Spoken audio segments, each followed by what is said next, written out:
শিক্ষার্থীরা আন্দোলন করছে, এরা কেউ সংবিধান সম্পর্কে অবগত নয়। এরা সংবিধানে কিছুই জানে না।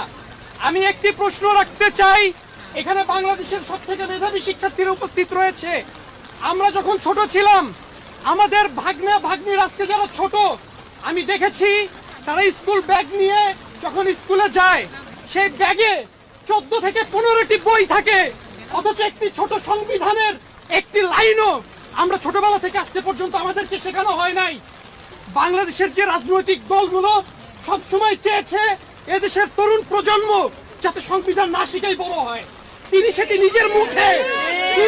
নিজের মুখে স্বীকার করেছেন।